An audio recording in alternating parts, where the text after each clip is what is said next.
I'm Bob Donovan, and we moved here 3 years ago in Ash Creek Lane in the Meadows subdivision.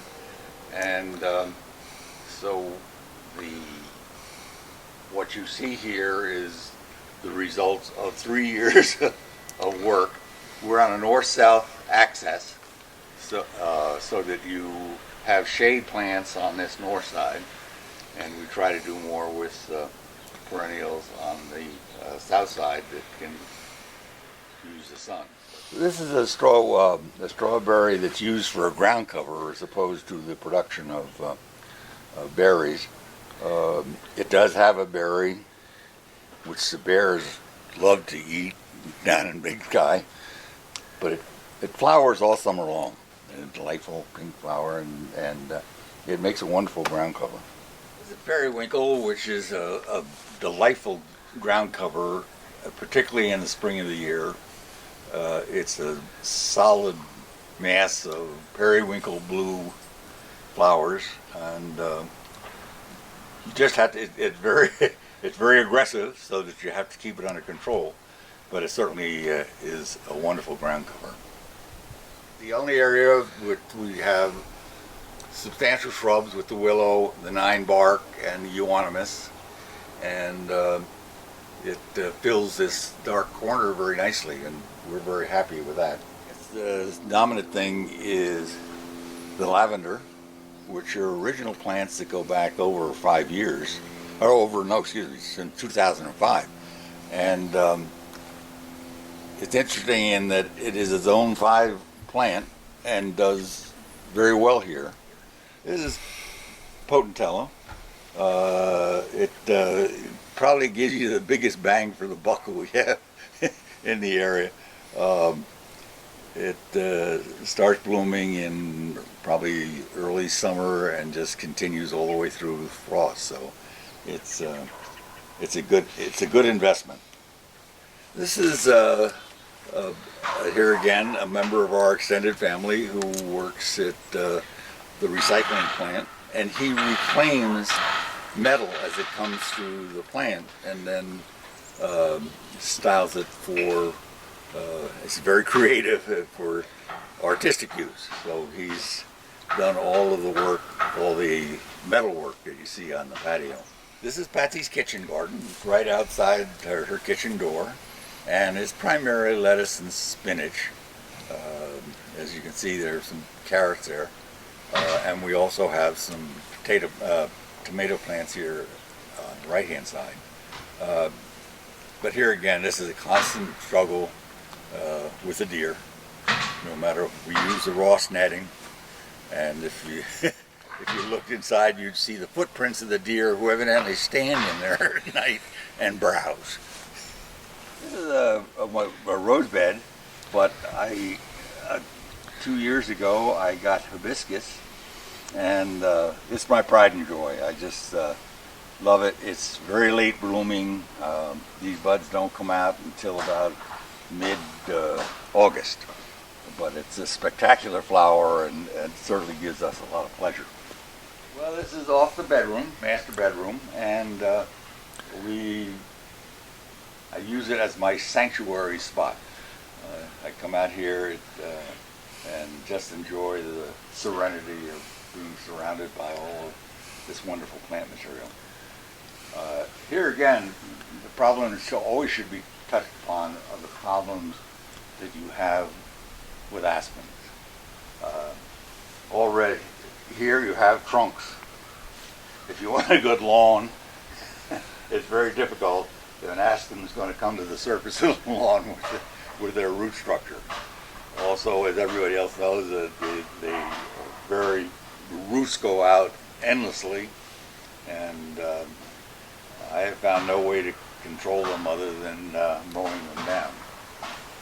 But there's a very, very, I guess the most spectacular things are the peonies in the spring and the clematis later on.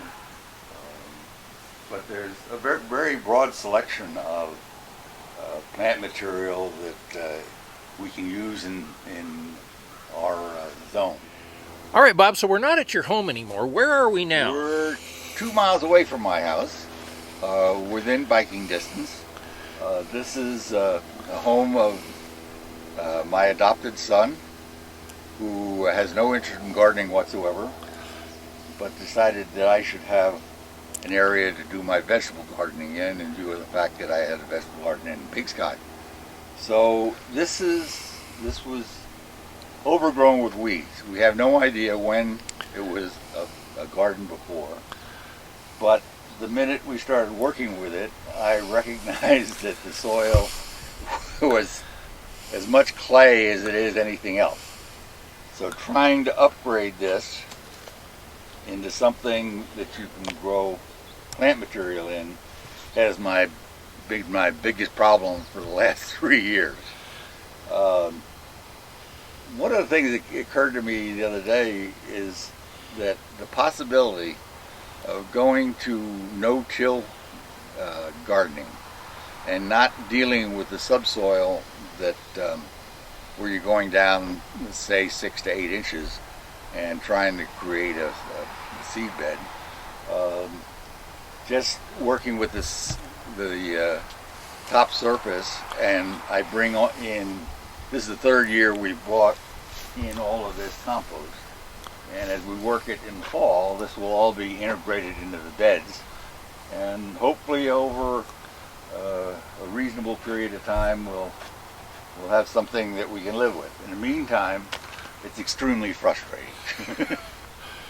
So I remember you mentioning last May this just wouldn't dry out. Or... No, if you could go 4 inches under the soil and take a shovelful, and you could literally pick it up and you could squeeze water out of it. That's how much clay is in the soil.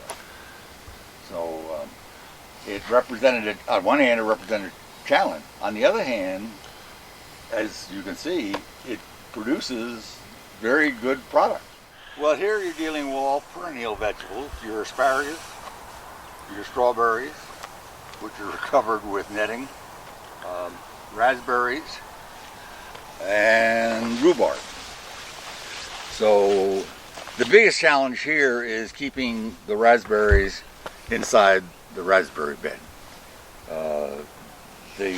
They will reroot themselves all the way out in the strawberry bed, and well, here you can see it here. Here's raspberry growing in rhubarb. So the rhubarb plants are 20 years old. They came up with us from Big Sky, and they've settled in very nicely. Your annual vegetables and your onions and your squash, rutabagas, broccoli, cabbage, and potatoes, and radishes. And here again, I complain about the clay, but when you get a very good product. But it is just a tremendous amount of work, and hopefully at some point I'll get it to the point where you can't use a tiller in it at all. It's all handwork.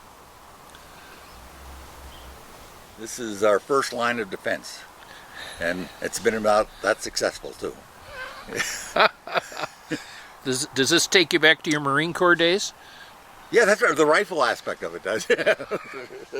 But this was just added last night, so this is a surprise for me. This is from David's recent trip to Vancouver. So we now have statuary in the garden in addition to, we have the Taj Mahal of garden sheds and artwork in the vegetable garden.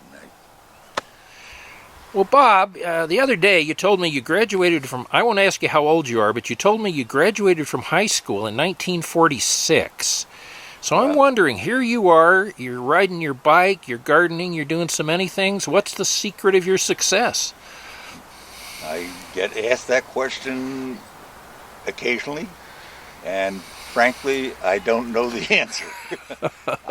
If I were going to do any, I guess being curious and being active. I think those are the two things that certainly help in terms of getting to this point. But I've enjoyed it, and it's been a fun ride.